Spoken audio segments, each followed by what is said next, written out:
speaking. Setelah minggu lalu saya membahas mengenai don't delay atau jangan berlambat-lambat. Ada 6 kebenaran saya bagikan minggu lalu. Yang pertama, kapan kita harus bergerak dengan cepat. Yang pertama, ketika Tuhan meminta saudara untuk melakukan sesuatu, kapan harus bergerak dengan cepat. Yang kedua, ketika saudara dan saya diminta untuk memberi pengampunan atau meminta pengampunan. Yang ketiga, kapan kita harus bergerak dengan cepat. Dikatakan ketika saudara dan saya berada di dalam cobaan atau berada dalam godaan. Yang keempat, kapan harus bergerak dengan cepat. Ketika saudara sudah bernazar atau berjanji kepada Tuhan. Yang kelima, kapan kita harus bergerak dengan cepat. Ketika saudara dan saya mendapat kesempatan untuk melakukan perbuatan baik atau menjadi berkat buat orang lain. Dan yang keenam, kapan harus bergerak dengan cepat. Ketika saudara dan saya ditawari pengampunan. Dan hari ini tema khotbah saya bisa tolong ditampilkan di layar. Tema khotbah saya adalah do not rush atau don't rush, atau jangan cepat-cepat atau jangan buru-buru. Ada waktu untuk cepat-cepat, ada waktu untuk pelan-pelan. Katakan amin saudara. Karena tidak harus semua hal dilakukan dengan cepat. Karena tidak harus semua hal dilakukan dengan buru-buru. Ada saatnya kita harus bertindak dengan lambat. Ada saatnya kita harus bertindak dengan pelan-pelan. Karena Alkitab mengatakan keburu-buruan membuat saudara dan saya tidak mendapatkan hal yang luar biasa. Kapan saya harus bergerak dengan lambat?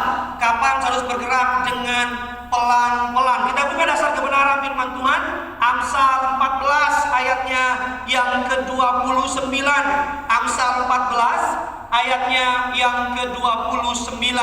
Yuk sama-sama kita baca. 3, 2, 1, ya.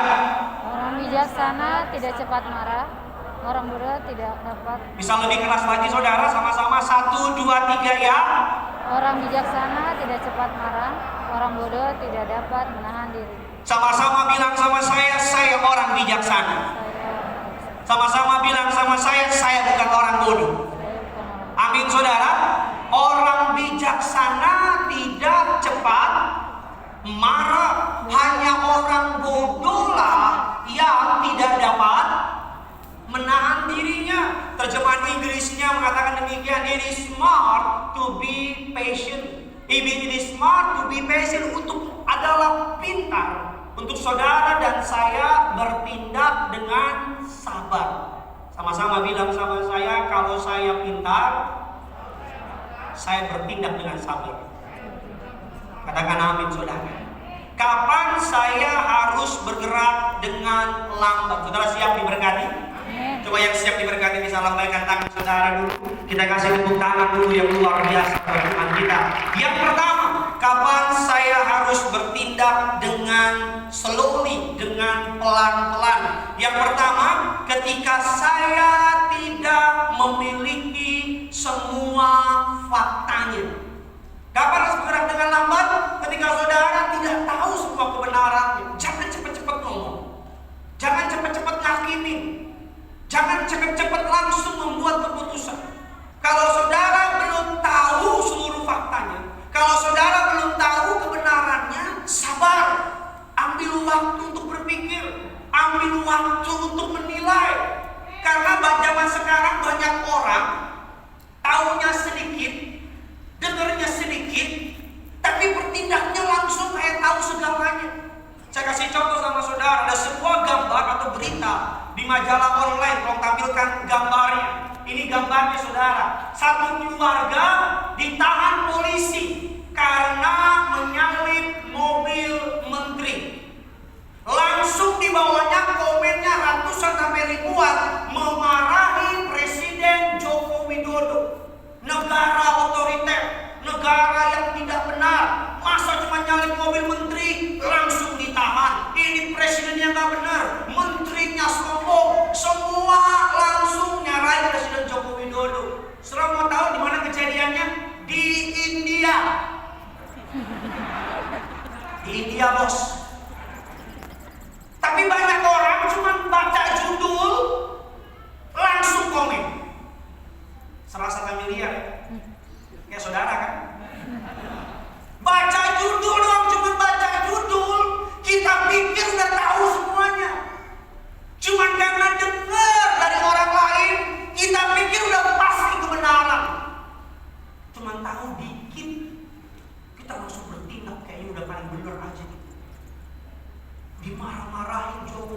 yang men-tag akunnya Joko Widodo. Saya pasti Joko Widodo bilang, kok gue lagi? Orang di India kejadiannya. Jadi waktu baca berita ini saya bilang, gila. Saya bilang, kacau juga nih presiden. Setelah saya baca, oh ini mobilnya aja nggak ada mobil gini di Indonesia. Ini lucu-lucu petahnya. Satu gambar berikutnya, gambar tentang yang berikutnya tolong. Berikutnya lagi saudara. Nah, baca berita ini mama saya langsung menangis. Krisdayanti meninggal dunia. Diduga dibekap suami pakai bantal. Saya langsung bilang, nah, penyanyi idola mama meninggal, ma. Saya bilang, siapa, ma? Krisdayanti itu loh. Saya langsung baca itu begini. Si Lolemos kacau juga sih. Dokter suaminya. Ternyata ketika saya baca di bawah, bukan Krisdayanti penyanyi. Ternyata namanya Hermita Krisdayanti. Kalau mau ketawa-ketawa yang tanah. Cuma nama belakangnya yang sama. Nama depannya beda. Ada istilah di koran tuh clickbait. Mereka bikin berita supaya kita baca. Nah, banyak orang cuma baca dulunya langsung tulis di Instagram. Rest in peace penyanyi idolaku. Krisdayanti lagi makan enak-enak. Selalu dan selalu saya ngomongin, hati-hati. Jangan bertindak kalau saudara nggak tahu kebenaran. Jangan gampang ngomongin orang kalau saudara nggak tahu fakta aslinya. Apalagi jangan berani ngomongin pendeta, hamba Tuhan. Kalau saudara cuma dengar sepenggal, langsung menghakimi. Karena begini, nanti saudara dosa iya, malu juga iya. Tuh. Kelompok biang kerok ini. Nanti kalau baptis ulang ya, tenggelam 2 jam. Iya, ada banyak orang tuh nggak tahu banyak langsung. Catatannya salah, malu. Mending kalau masih punya malu. Kalau udah berurat malunya bagus. Yang di depan. Mantap, teman baik. Jangan gampang menghakimi kalau nggak tahu fakta. Jangan gampang langsung mengeluarkan komentar. Kita kan gitu. Kita buka dasar kebenaran firman Tuhan itu biar lebih mengerti lagi. Amsal 19 ayatnya yang kedua. Sama-sama kita baca 3, 2, 1 ya. Tanpa pengetahuan kerajinan pun tidak baik. Orang yang tergesa-gesa akan apa? Sama-sama bilang sama saya, tergesa-gesa. Sama-sama bilang sama saya, pasti salah langkah. Jangan buru-buru. Pelan-pelan. Kalau saudara nggak tahu faktanya, tahan. Jangan ngomong. Karena kalau saudara ngomong, kita katakan demikian. Amsal 18 ayat yang ke-13. Sama-sama kita baca. Amsal 18 ayat yang ke-13. 3, 2, 1 ya. Jika seorang memberi jawab sebelum mengenal, itulah apa? Kebodohan dan kecelaannya. Dalam terjemahan bahasa Inggrisnya mengatakan lebih tepat lagi, to decide before knowing the facts is sinful and stupid. Untuk memutuskan tanpa mengetahui faktanya adalah hal yang memalukan dan hal yang bodoh. Saudara mau malu apa tidak? Saudara mau kelihatan bodoh apa tidak? Kalau nggak tahu faktanya, sabar. Kalau nggak tahu kebenarannya, tahan. Jangan langsung ambil keputusan. Jangan langsung decide apa-apa, sabar. Karena yang buru-buru itu pasti hasilnya bagus. Cuma 6 tadi yang saya bilang di awal khotbah saya. Hanya 6 hal tadi buru-buru itu bagus. Sisanya pelan-pelan. Jangan buru. Yang kedua, kita masuk dalam kebenaran firman Tuhan. Kapan saya harus bertindak dengan pelan-pelan? Yang pertama, ketika saya tidak memiliki faktanya. Yang kedua, kapan saya harus bertindak dengan pelan-pelan? Ketika saya sedang terluka, marah, atau depresi. Kalau saudara sedang marah, kalau saudara sedang terluka, kalau saudara sedang stres, jangan buat keputusan. Karena orang marah, orang stres, orang depresi, orang terluka, kalau ngambil keputusan pasti ngaco. Pasti ngaco. Orang mau lagi marah, egonya dibiarin pimpin, emosinya dibiarin pimpin, akan bikin keputusan yang nanti akan menyesalkan buat dia. Dimarahin sama bos, wah gue keluar dari bos, gue keluar dari kantor ini. Keluar, dan udah keluar dari kerja susah baru nyesel. Aduh gimana ya, kenapa sih gue keluar buru-buru? Anak-anak muda sabar, jangan langsung gampang bilang kita putus. Bilang putus, jadi lagi beneran. Terus kita kan belum putus, kita kan bisa bersama selamanya. Gak bisa. Sabar. Kita buka dasar kebenaran firman Tuhan, Yakobus 1 ayat yang ke-19. Sama-sama kita baca. 3, 2, 1, ya. Hai saudara-saudara yang kukasihi, ingatlah hal ini. Setiap orang hendaklah cepat untuk mendengar, tetapi lamban untuk berkata-kata, dan juga lamban untuk marah. Sama-sama bilang sama saya, ingatlah akan hal ini. Sama-sama bilang sama saya, cepat mendengar, lambat berkata-kata, lambat marah. Jadi yang cepat itu cuma apa? Dengar. Kalau ngomong apa? Lambat. Apalagi marah. Sabar. Jangan buru-buru. Kadang-kadang orang kalau lagi emosi, wah udah. Saya ketemu seorang jemaat, cuma karena dimarahin sama bosnya di depan orang, marah. Saya keluar. Dia pikir keluar gampang dapat cari kerjaan. Ketika keluar lagi ngelamar, tiba-tiba corona datang. Di rumah nggak ada pekerjaan. Berapa waktu kemudian Pak Pendeta tolong doain, cicilan rumah masih ada, anak-anak masih sekolah, yang namanya usaha, cicilan mobil masih ada. Saya nyesel waktu itu, marah, ikutin emosi saya. Karena bos saya itu baik banget sama saya. Cuman hari itu aja dia marah, dan juga karena salah saya nyesel Pak Pendeta. Terlambat. Udah terlambat. Makanya penyesalan di belakang, kalau di depan bukan penyesalan, namanya pendaftaran. Kalau lagi marah, kalau lagi emosi, kalau lagi terluka, kalau lagi depresi, jangan buat musuh dulu, katakan amin.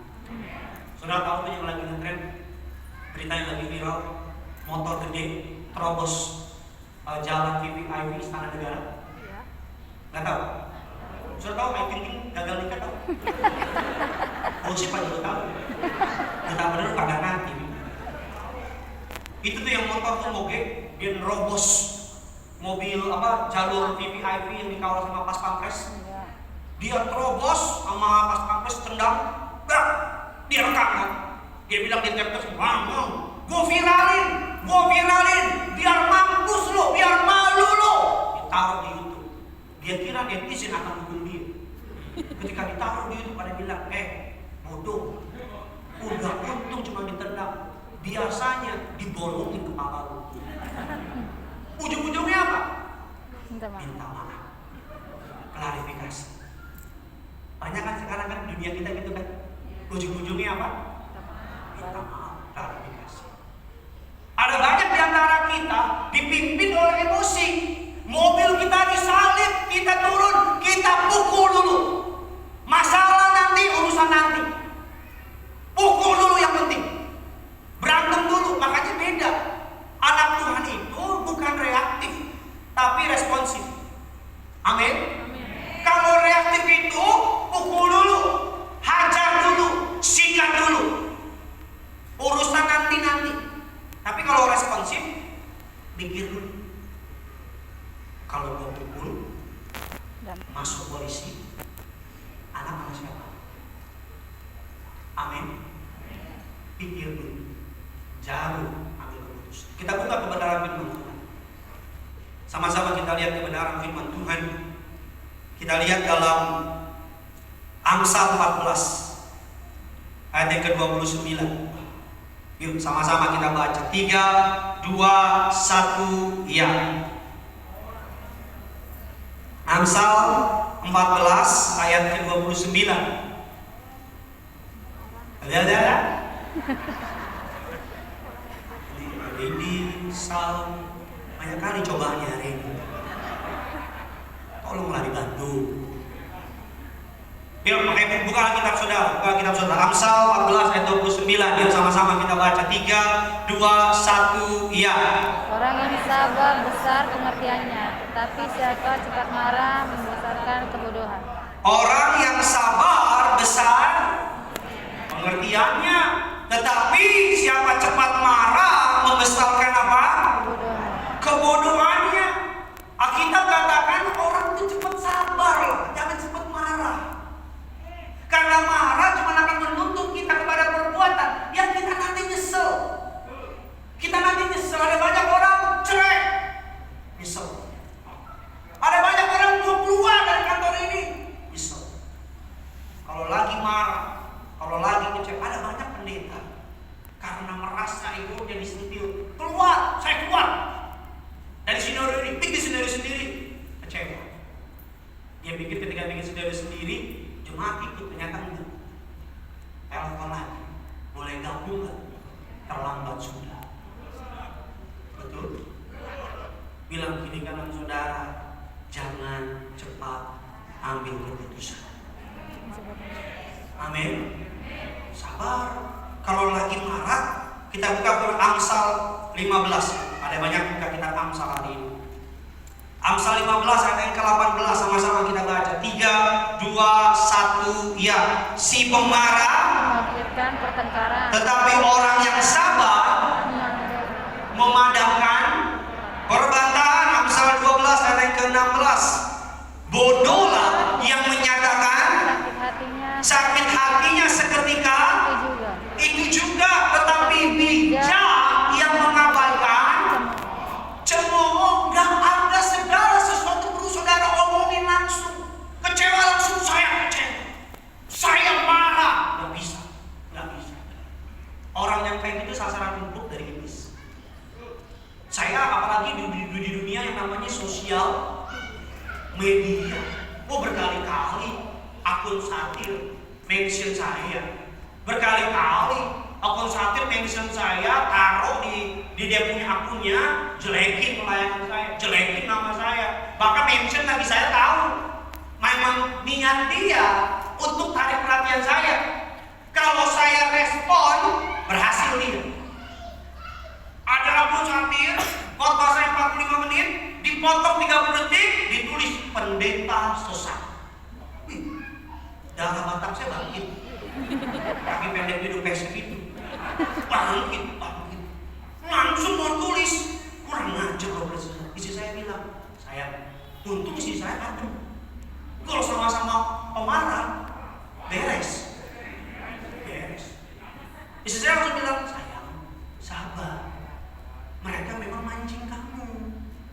Kamu tuh sekarang, menurut istri saya ya, menurut saya ya, kamu tuh sekarang pendeta muda yang lagi dipakai Tuhan. Kamu tuh lagi dicari perhatiannya karena kamu tuh cukup dikenal. Oh gitu ya? Aduh, cukup dikenal aku ya. Kau yakin itu? Begini. Iya. Kalau kamu ikutin, habis. Karena memang begitu gayanya mereka. Mereka mention saudara. Supaya apa? Supaya kita kepancing. Ada banyak jemaat di Berias dengar pendeta yang diomongin, ikut-ikutan di bawah. Jangan. Memang mereka mau begitu. Papa Riyadi sesat, naik turun surga. Boleh nulis pertama, nggak benar begini. Kalau masih panjang lebar, udah tidur aja tidur. Saya pelajari orang yang punya banyak waktu berdebat di sosial media, saya pastikan pengangguran. Jangan lihat saya, lihat dirimu. Orang yang punya banyak waktu nih untuk liatin Instagram, nggak punya kerjaan dia, nggak punya. Berkali-kali banyak orang dalam pelayanan saya, foto saya dipotong, ditaruh, sesat, bener, ditaruh, bodoh amat. Karena memang mereka mau saya kepancing. Ada banyak orang juga yang hidupnya memang suka memancing keributan. Ada. Di sini nggak ada. Ada ngaku dulu. Ada tuh orang yang datang nih, asal datang ke pesta, lagi damai-damai hidup ini kan. Dia datang, nggak enak makanan. Minumannya nggak enak. Pengantinnya jelek. Makanannya nggak bagus, tapi bungkus. Nggak enak dibungkus juga, nggak enak.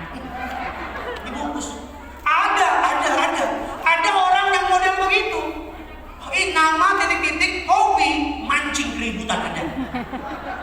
Janganlah jadi orang kayak gitu. Kalau kau orangnya bertobat kau. Ada tuh orang yang apa-apa kita buat dia komentar.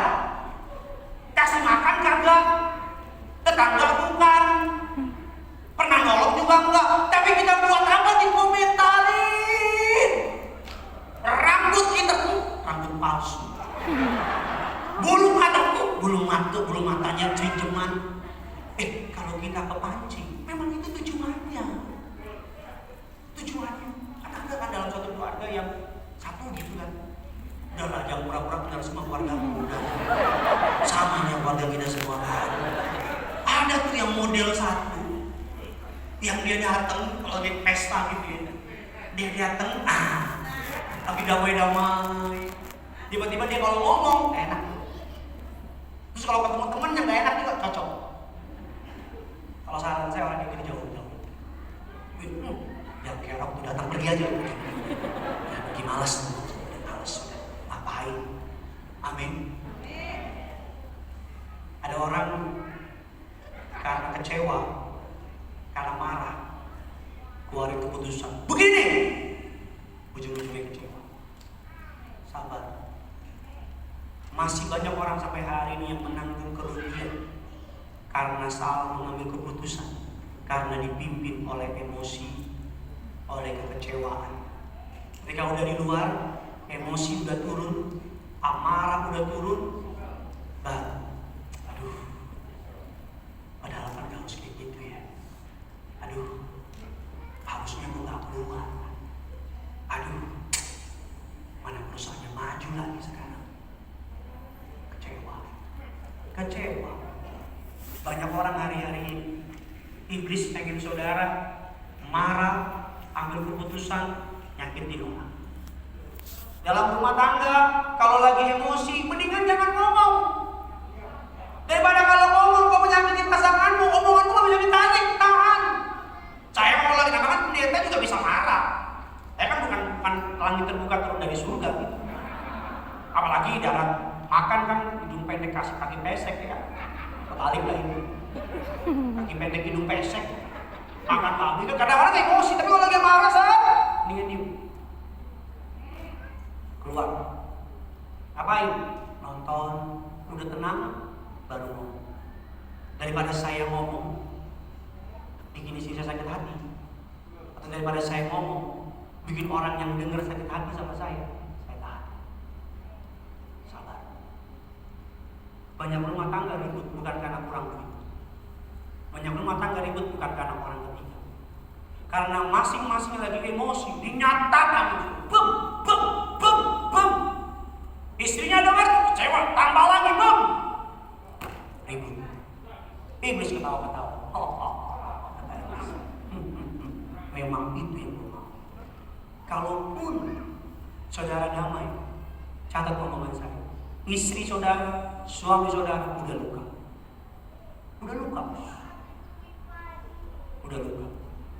Dan kalau udah luka itu butuh waktu untuk sembuh. Biasanya ini orang-orang Batak yang mau bertobat kalau ngomong tajam tajam semua. Kalau ngomong sabar. Daripada buat dosa, mendingan. Kalau saudara nggak tahu faktanya yang pertama, jangan ngomong. Ini begini, saudara nggak tahu, daripada buat dosa, mendingan diam. Daripada ngambil keputusan salah, mendingan diam.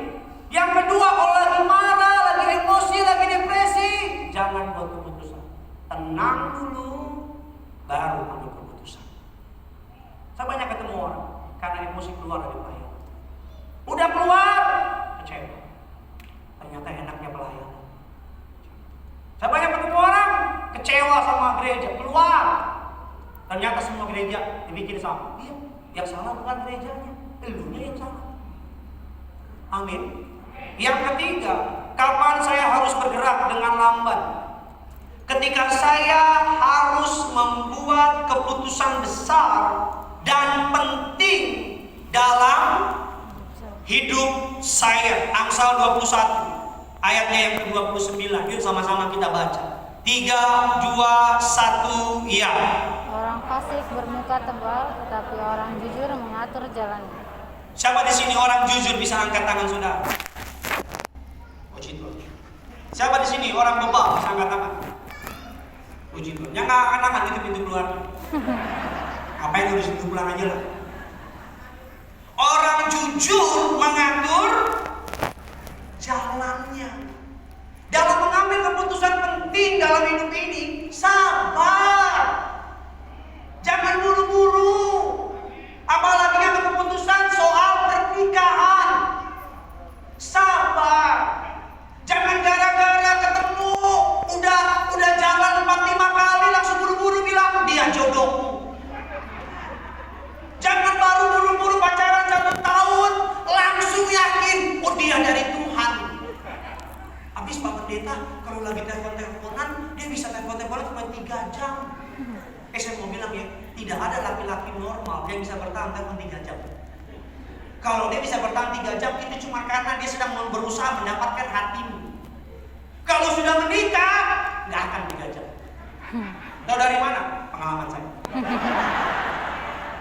Loh, orang kalau lagi pacaran kelihatannya semuanya keren, lebih ganteng, lebih wangi, ngomongnya pelan-pelan, lebih sabar. Mohon maaf, aku tadi nggak ngomong.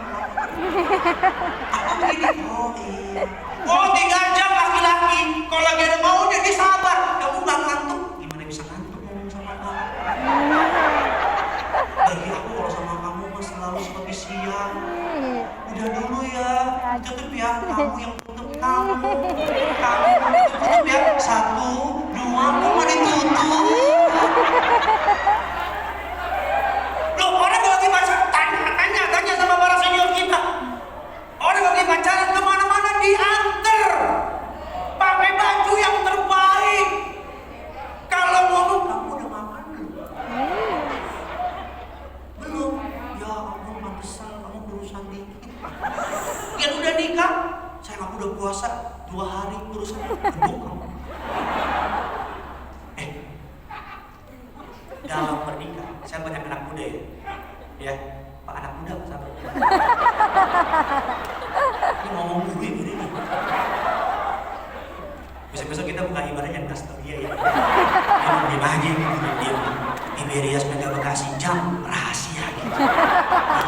Video si Manjutak kita nggak usah tahu jamnya, nggak usah tahu. Diam aja. Dia menikah jangan karena usia. Belum selesai. Apa dikomentarin Pak? Menikah jangan karena usia. Menikah jangan karena disuruh orang tua. Menikah jangan karena ikut-ikutan. Sabar. Ada banyak orang buru-buru sekarang. Buru-buru. Cuman gara-gara gue yakin nikah. Ujung-ujungnya cerai. Sabar. Ngambil rumah, sabar. Jangan buru-buru DP 0% nih, mobil DP 0%. Wih, beli mobil. Sabar. Jangan buru-buru.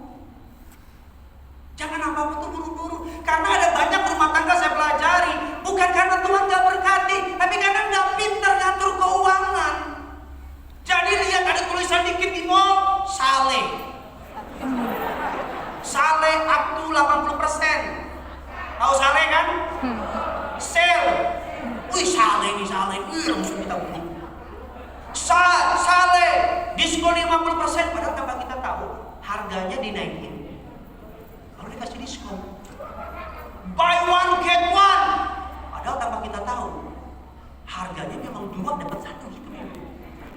Lihat jalan rumah impian tanpa DP. Luas tanah 150 meter. Harga 250 100 jutaan di pinggir kota Jakarta. Padahal ada bawah tulisannya syarat dan ketentuan berlaku. Sabar. Saya selalu bilang sama orang yang saya konseling pernikahan, cinta akan bertumbuh dengan baik ketika saudara dan saya bisa mengatur dan lebih lagi mengatur kehidupan ini. Saya suka bilang dalam orang-orang yang kita lihat Amsal 4 dulu. Amsal 4 ayat yang ke-26. Sama-sama kita baca. 3, 2, 1, ya. Pikirlah baik-baik sebelum berbuat, maka engkau akan berhasil dalam segala usaha. Pikirlah baik-baik sebelum, maka engkau akan berhasil dalam segala usaha. Pikir baik-baik. Keputusan besar dalam hidup ini jangan buru-buru. Saudara yang sedang PDKT, sabar. Pak, ya Pak ya, saya sabar nih Pak. Kalau jangan dicobain, sabar. Jangan buru-buru. Jangan apa-apa langsung berasa kerusuk gitu. Kalau orang Batak bilang pojok besusu. Jangan buru-buru. Bagaimana cara mengujinya? Saya tulis yang pertama, uji dengan firman. Saudara, ada sesuatu uji dengan firman. Apa kata firman Tuhan? Terang dan gelap tidak dapat bersatu. Udah, kalau pasanganmu bukan anak Tuhan, mundur. Uji dengan firman. Kalau firman bilang jangan, jangan. Berapa tahun yang lalu saya diajak oleh seorang jemaat gabung sebuah bisnis usaha karena dia menghormati saya sebagai pendeta. Pak, duduk di board of chairman perusahaan kita. Dapat sebulan begini. Saya seneng dong, namanya dihargai. Ketika saya tanya apa perusahaannya, perusahaan kami bergerak dalam bisnis jual beli senjata. Uji dengan firman. Nggak ada firman bilang boleh jual beli senjata. Udah, masa pendeta jual beli senjata? Masa saya ketemu silakan saya pendeta gini, beli senjata. Dapat membunuh dengan senjata. Saya bisa membunuh dah. Tuhan Yesus memberkati. Ya saya mundur. Walaupun maaf ya, Tuhan saksinya kalau dusta. Keuntungannya per bulan bagi saya cuma duduk doang karena mereka butuh figur untuk melihat perusahaan mereka bisa kelihatan lebih humanis dan sebagainya. Keuntungannya buat saya besar. Tapi karena firman bilang saya pendeta. Apa kata Jemaat Mega Bekasi? Apa kata Bapak ini? Saya baik-baik aja ketawa terus dia. Amin. Yang kedua, ketika firman lolos, uji dengan doa. Kalau saudara doa sungguh-sungguh, Tuhan pasti buka jalan, katakan amin. Saya pernah mau dealing bisnis sama teman saya dan cukup besar modalnya. Saya sama istri malam doa, Tuhan, kalau dari Tuhan besok janjian jam 10 pagi. Kalau jam 10 pagi dia datang, jangan terlambat dan semuanya lancar. Kalau bukan dari Tuhan, tolong halangin dia untuk gak datang. Jam 10 bikin dia terlambat, Tuhan. Saya doa sama istri. Pagi-pagi jam 10 saya mengisi duduk, dia baru telepon saya jam 1 pagi. Jam 1 siang. Dia bilang, sorry pak, saya biasanya on time pak. Tapi tiba-tiba tadi jam 9 lagi duduk, saya ketiduran pak. Saya baru bangun 12:30 dan baru ingat ada janji sama ayo pak, saya sabarin pak. Sebenarnya enggak. Nah saya tahu, saya ada doa. Anak-anak muda kalau mau bilang Tuhan, kalau memang dia jodohku, lancarkan. Kalau bukan, persulit. Dan Tuhan persulit, jangan bilang Tuhan tolong lancarkan lagi. Tuhan bilang lu aja Tuhannya. Lu aja ya Tuhan, bukan gua dah. Kalau kau mau peka, Tuhan kasih tahu. Kalau uji dengan firman lolos, uji dengan doa lolos, yang terakhir lihat buahnya. Tahu dari mana pohon apel itu apel? Buahnya. Tahu dari mana mangga itu pohon mangga itu mangga? Buahnya. Tahu dari mana laki-laki itu laki-laki, perempuan itu perempuan? Ya buahnya. Saya pernah pergi ke Thailand sama mama saya jalan-jalan. Ada perempuan perawakannya cantik loh. Cantik loh. Saya mau beli beli karena jual kosmetik buat mama saya. Ketika saya ngomong how much for this, tiba-tiba ngebas. Saya bilang penampilan Hello Kitty, hati Joko Tingkir. Buahnya sabar, mengambil keputusan besar. Ada banyak orang sampai hari ini masih kecewa. Ada banyak pasangan muda terlibat utang. Karena apa? Spendingnya habis-habisan. Atur, jangan tergoda sama tulisan diskon. Beli sekarang, besok naik. Kan gitu meninggal. Rumah Pantai Indah Kapuk, beli sekarang, besok naik. Tiap hari begitu terus. Saya kalau konseling orang saya kasih prinsip 5. Misalnya prinsip 5 jari dalam mengatur keuangan. Saya cepat saja ya. Prinsip 5 jari. Yang pertama, dapat duit jari jempol perpuluhan. Jangan diganggu. Saudara boleh bilang apapun, tapi ini pendapat saya. Walaupun perjanjian baru nggak pernah mention soal perpuluhan, tapi saya mau bilang berilah bagian untuk rumah Tuhan. Katakan amin. Perpuluhan. Setelah perpuluhan, yang kedua baru potong buat kebutuhan.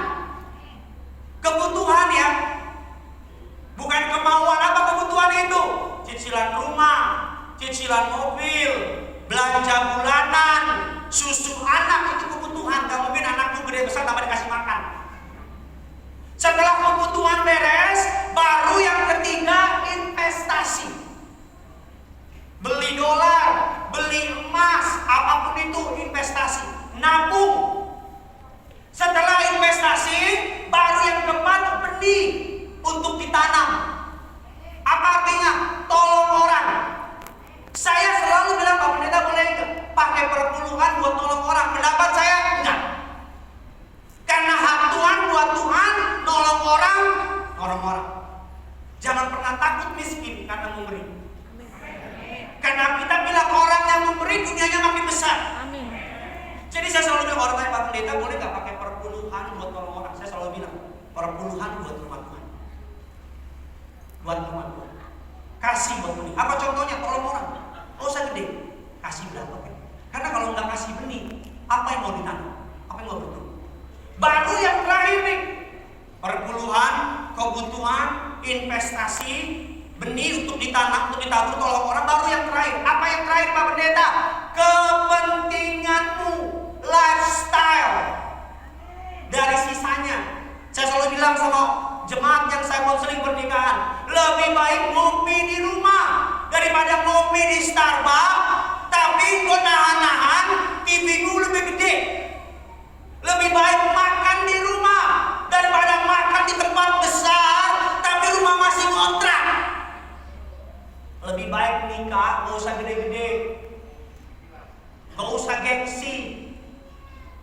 Kalau perlu nikah cuma pemberkatan sama yang kenal baik, udah. Lebih baik nikah kecil, tapi punya rumah, daripada mewah-mewah, utang di mana. Saya selalu bilang sama pasangan muda yang saya konseling, memang cinta, mulai cinta, tapi kalau nggak ada duit, kalau utang di mana-mana, stres juga pasangan. Saya mengucap syukur sama istri saya ketika pandemi kemarin, kami punya tabungan.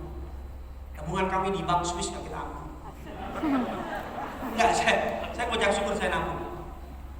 Saya mengucap syukur istri saya nabung. Ketika kami pandemi gereja lockdown, cuma sekali khotbah. Kan bank cicilan rumah tetap jalan. Cicilan rumah tetap jalan. Kasih orang tua saya tetap jalan. Nggak saya kurangin seperak pun. Saya ambil dari tabungan. Saya kasih. Kalau saya pendeta nggak ngatur dan saya minta-minta sama jemaat jadi berkat. Kalau saya telepon saudara, kalau belum makan dari lagi. Kalau kirim jadi berkat. Kalau pendeta maaf ya dikit-dikit kode ke jemaat. Pak, ini Pak rumah bulanan Pak. Nggak minta sih, tapi firman Tuhan berkata, barang siapa bertelinga hendaklah yang menolong. Jadi berkat. Pak Reji bilang sama saya, jadi pendeta jangan minta-minta, menghina hamba Tuhan, menghina Tuhan. Loh hamba Tuhan, Tuhan bosnya. Loh, jadi anak buahnya Jokowi aja kaya, jadi anak buahnya konglomerat aja kaya, apalagi jadi anak buahnya Tuhan masa miskin? Jangan salah paham, bukan berarti semua anak Tuhan harus kaya. Jangan salah, jangan dipintir omongan saya. Kau taruh di Facebook lagi. Dia bilang dia harus kaya, oleh pucuk pun ya. Saya nggak bilang semua pendeta harus kaya, enggak. Ada pendeta di daerah tuh. Tapi maksud saya begini, jangan minta-minta. Atur keuanganmu dengan baik. Ada banyak pasangan ribut kadang-kadang nggak pintar ngatur duit. Dikit-dikit polio, ngopi 45.000, makan roti 150.000, parkir 300.000 tapi ngontrak. Mendingan ngopi torabika di rumah sampai muntah.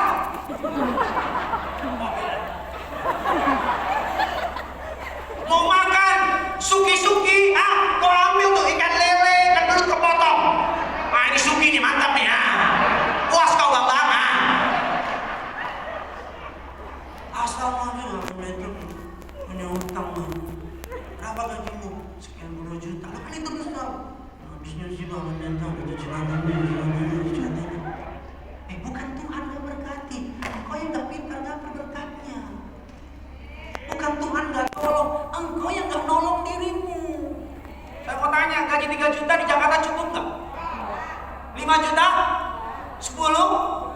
20? Enggak, saya mau tahu aja mana yang matre. Biar ketahuan tuh.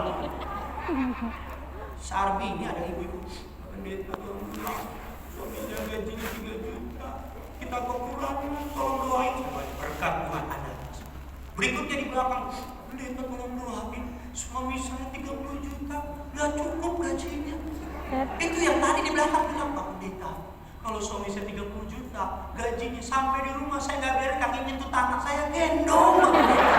Saya gendong ya, saya gendong, pokoknya nggak nyentuh tanah kakinya. Cukup itu bukan soal keadaan, sikap hati. Kasih sama orang yang boros 1 miliar juga habis. Tuh, pintar ngatur keuangan lu. Anak-anak muda nih, pacaran nantilah. Sabar, atur uang dengan baik, atur dengan rapi, biar jadi berkat. Jangan udah susah, kau marahin Tuhan. Saya miskin, engkau yang bodoh. Saya kekurangan, engkau yang sangat terlalu jor-joran. Kalau punya lebih nggak masalah ya. Kalau uangmu banyak silakan. Tapi yang repot, gajinya dikit, gaya hidupnya. Berkat Tuhan selalu cukup untuk hidup. Amin. Tapi berkat Tuhan nggak pernah cukup untuk gaya hidup. Ada istilah boleh kalah nasi, asal jangan kalah aksi. Gaya iPhone terbaru beli, padahal iPhone yang lama masih nyala. Beli. DP 0% mobil beli, bodo amat beli. Terus pakai bawa Tuhan lagi. Tuhan sanggup mencukupi. Yehova Jireh. Kata malaikat, model gini bikin pusing gue nih. Amin. Saya jaga keuangan saya sama istri, agar jangan sampai saya minta-minta sama Tuhan. Puji Tuhan sampai hari ini. Jadi berkat. Malu saya kalau bantuan minta sama Tuhan. Gak ada. Saya punya iman. Kalau saya layani Tuhan jujur, layani Tuhan benar, Tuhan berkati. Amin. Anak-anak muda, atur. Yang keempat, yang terakhir yuk. Kapan saya harus bergerak dengan lambat? Saudara diberkati, amin. Amin. Yang pertama, ketika saya tidak memiliki semua fakta, ketika saya sedang marah. Yang ketiga, ketika saya membuat keputusan yang besar. Yang keempat, ini kesukaan saya. Kapan saya harus bergerak dengan lambat? Ketika saya menunggu benih yang saya tanam bertumbuh. Ketika saudara sedang menanam sesuatu, tidak akan bertumbuh langsung. Butuh waktu. Saudara tanam pohon pepaya, gak langsung benihnya pohon pepaya. Betul apa tidak? Butuh waktu. Saudara menabur kebaikan, gak langsung balik kebaikannya. Jadi jangan pernah bilang begini, Pak Pendeta saya tolong dia, kalau dia gak balas kebaikan saya, jangan harapkan dari orang yang saudara tolong. Karena biasanya Tuhan itu unik. Saudara tolong yang A, yang A gak tolong, Tuhan pakai B untuk tolong saudara. Dan biasanya yang kita tolong benih yang kita tabur selalu hasilnya lebih besar dari kita tanam. Contoh, saudara tanam benih apel 1 biji, benih tanam, tumbuhnya berapa? Nggak terhingga. Pohon apel, dalam satu pohon apel ada banyak. Saudara tanam pohon pepaya, tumbuhnya berapa? Banyak.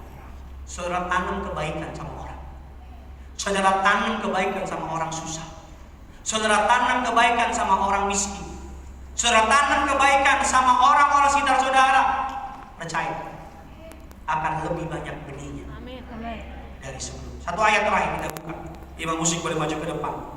Pengkhotbah 3, 1 dan 5. Saya baca ayat yang pertama, saudara baca ayat yang kedua.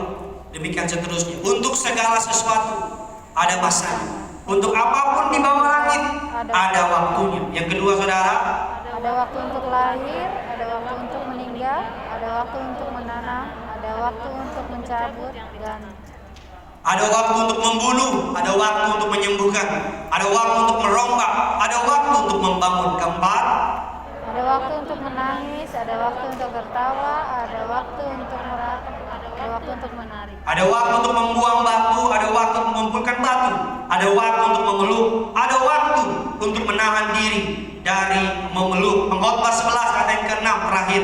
Sama-sama kita baca 3, 2, 1 ya. Taburlah Benihmu pagi-pagi hari, janganlah memberi istirahat kepada tanganmu pada petang hari, karena engkau tidak mengetahui apakah ini atau itu yang akan atau kedua-duanya sama. baik. Pengkhotbah ingin membilang saudara sama saudara untuk menabur benih. Apapun keadaannya, jadi berkat. Katakan amin. Pak pendeta lagi COVID, gak ada urusannya jadi berkat sama COVID. Pak pendeta lagi kekurangan, gak ada urusannya kekurangan sama jadi berkat. Di luar sana banyak orang sedang susah. Di luar sana banyak pengusaha sudah keluar nih.